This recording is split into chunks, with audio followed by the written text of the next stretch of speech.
పేదలు నిరుపేదలకు 300 చదరపు అడుగులు కడతారు అప్పుడున్న సెంట్రల్ గవర్నమెంట్ నామ్స్. అయితే కొంతమంది వచ్చి రిక్వెస్ట్ చేశారు, సార్ మేము కొంత బ్యాంకులను కట్టుకోగలం, మాకు ఒక బెడ్రూమ్ పెద్దదుండే కట్టన్నారు. కొందరు వచ్చి డబుల్ బెడ్రూమ్ హౌసెస్ కట్టండి సార్, మీరు ఇచ్చే సబ్సిడీ కాకుండా మిగతాది మేము కట్టుకుంటాం అన్నారు. అంటే కేంద్ర ప్రభుత్వం 1.5 లాక్ ఇచ్చింది, రాష్ట్ర ప్రభుత్వం 1.5 లాక్ ఇస్తూ ప్రతి హౌస్ కి 90,000 మళ్ళా ఇన్ఫ్రాస్ట్రక్చర్ కి ఇచ్చింది. అంటే 3,90,000 కేంద్ర ప్రభుత్వం రాష్ట్ర ప్రభుత్వం కలిసి ఇచ్చేటట్టుగా ఆ రోజు డిసైడ్ చేశాం. 3,90,000 అందులో 1,90,000 కేంద్ర ప్రభుత్వం, మిగిలింది రాష్ట్ర ప్రభుత్వం. అయితే దానిపైన ఎంత పడితే అంత వాళ్ళు కట్టుకునే విధంగా యాక్చువల్ గా నిర్ణయించాం. ఆ రోజు ప్రకారం అయితే 300 చదరపు అడుగుల వాళ్ళకి 2,65,000 బ్యాంకులను ఇప్పించేటట్టుగా, 365 వాళ్ళకి 3,15,000, 430 చదరపు అడుగుల వాళ్ళకి 3,65,000 లోన్ ఇప్పిస్తే నిదానంగా కట్టుకునేటట్టుగా చేశాం. కానీ గత ప్రభుత్వం వచ్చి ఈ మొత్తాన్ని గందరగోళం చేసింది. గందరగోళం చేసేసి ఉన్న అంటే ఏదైతే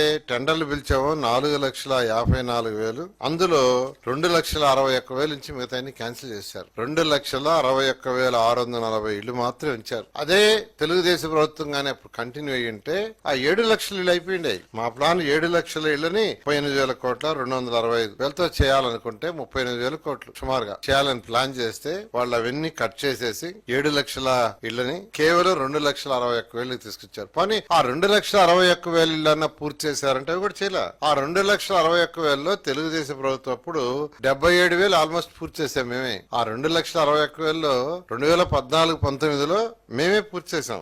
50 నుంచి 75% దాకా 64,000 ఇళ్లు అయినాయి, మేమే పూర్తి చేసినాం. 25% నుంచి 50% దాకా 49,000 ఇళ్లు అయినాయి. 25% బిలో 1,22,000. మరి వాటిలన్నా పూర్తి చేశారంటే అవి కూడా చేయలే. అవి కూడా చేయకుండా అలాగే వదిలేశారు. ఈ రోజు ఈ ప్రాజెక్టు మొత్తం పూర్తి కావాలంటే టోటల్ గా 7,500 కోట్లు కావాల్సి వస్తుంది. ఈ 2,61,000 పూర్తి చేయాలంటే 7,517 కోట్లు అయితే ఈ 2,61,000 హౌసెస్ కంప్లీట్ అవుతాయి.